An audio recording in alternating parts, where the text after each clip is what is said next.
You're watching Hillbilly Luxury, and guess what time it is? We got a new watch for review, the Aragon Wing Engineered. Let's open this thing up and see what it looks like. All right, let's get in this packaging. We got some texturized paper.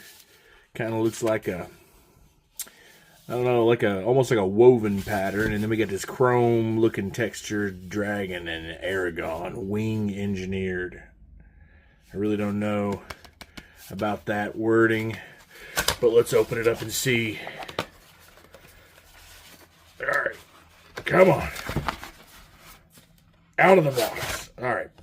All right, we got box in box. All right. Time for the reveal. All right, we got ourselves another diver here. Ooh. It's a little bit big for my taste, but ooh, this is really light. All right. All right. This is clearly titanium. Yeah, that's titanium. So if I was going to buy a large watch and wear it, it would definitely be a titanium one, because that makes a world of difference right there. Let's do the bezel. Bezel action. It's all right. It's not my favorite. It's kind of gritty. You know, listen to it. Listen.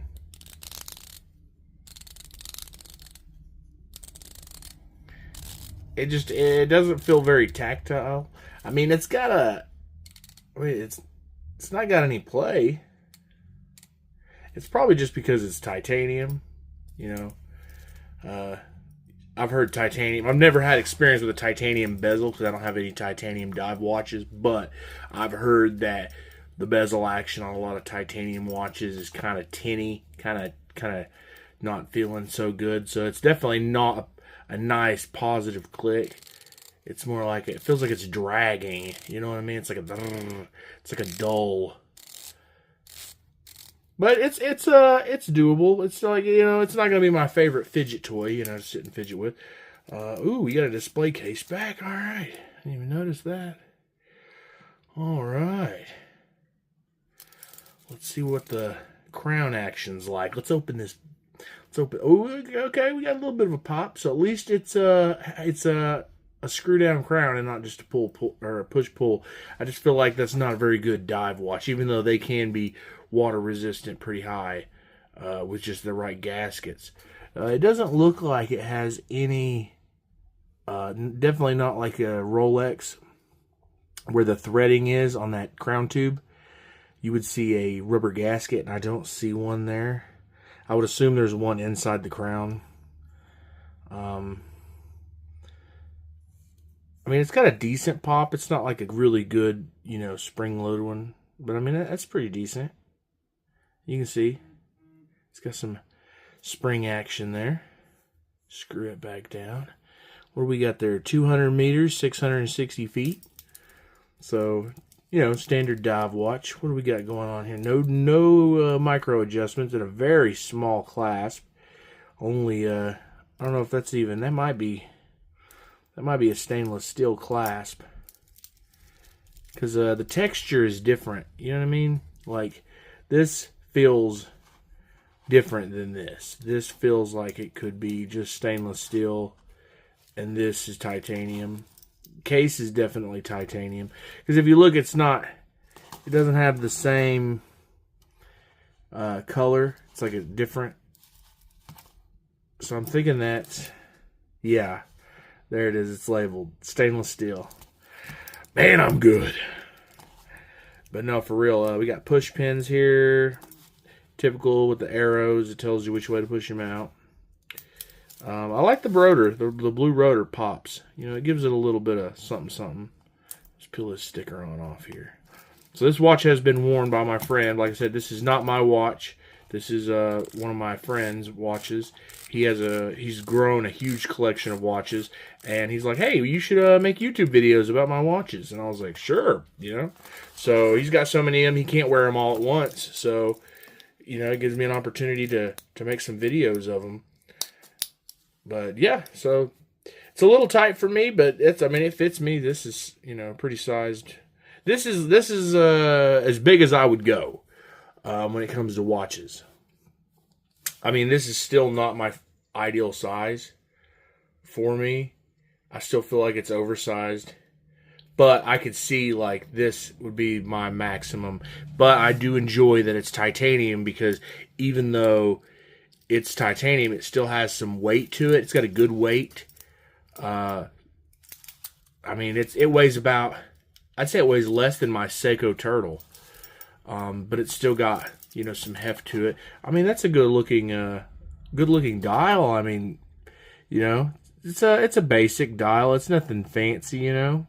At least it's not a carbon copy of a Submariner. Yeah. I mean, what else could you really want from a watch? I mean, especially if you're a bigger guy, you know, not everybody has the wrists for this type of watch, but you know, that's understandable. I mean, but you know, this watch here has the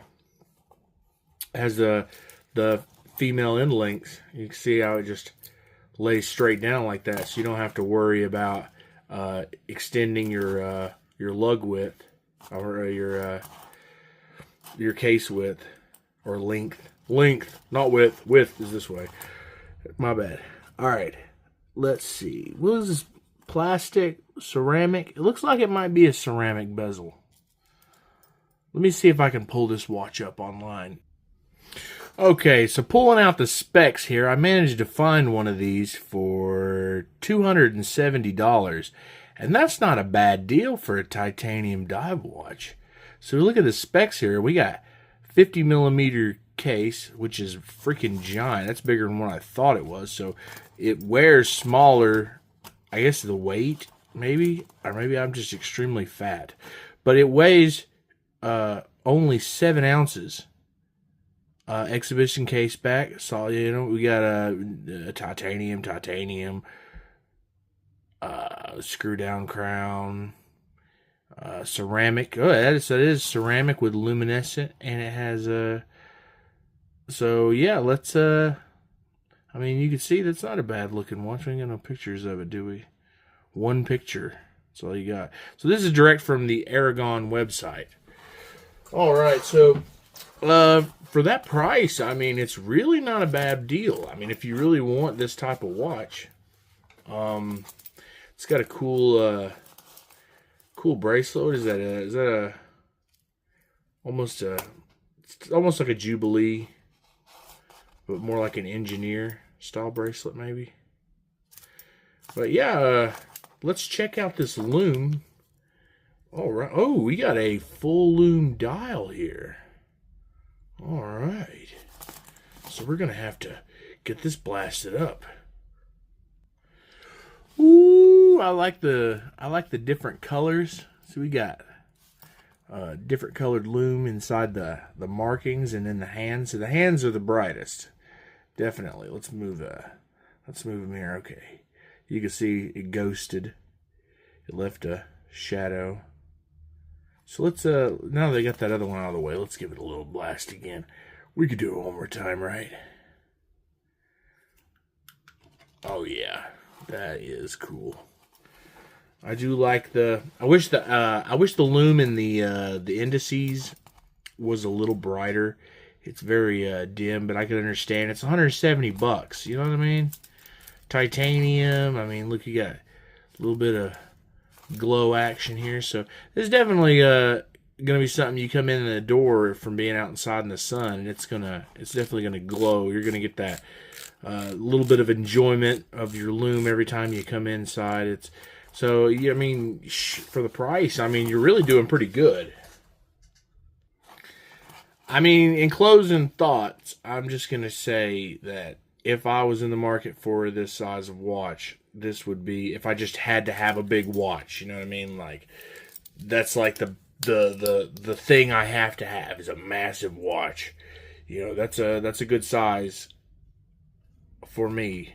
So, but like I said, I don't personally go this large. Man, this 50 millimeters, man, that's Breitling territory, like those big old Haas Breitlings.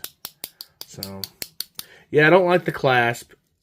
clasp. But for, I mean, I can't argue with the price, you know what I mean? Because, I mean, you go and buy this bracelet alone off of somewhere like Strapcode, and they've got bracelets, the clasps are like this, and you're going to pay $70, $80 or more for a bracelet, and let alone if it's titanium.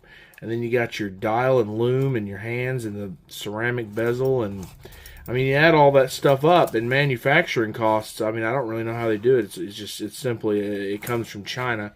I mean, you got this dragon in here to remind you. But yeah, the quality's there. I mean, I don't know longevity, how long it lasts, but it's a Miyota, you know, it's a Miyota movement. It's got some perlage in there, you know. Let's take a look at the zoom on it here and take a look at the inside. See how clean that is. So it got some AR coating going on, you know. Let me give it a wipe real quick. Yeah, so I think we got some AR coating. I see some blue. Aragon's raised. You got raised lettering. I mean, everything's real clean. Quality control did their job.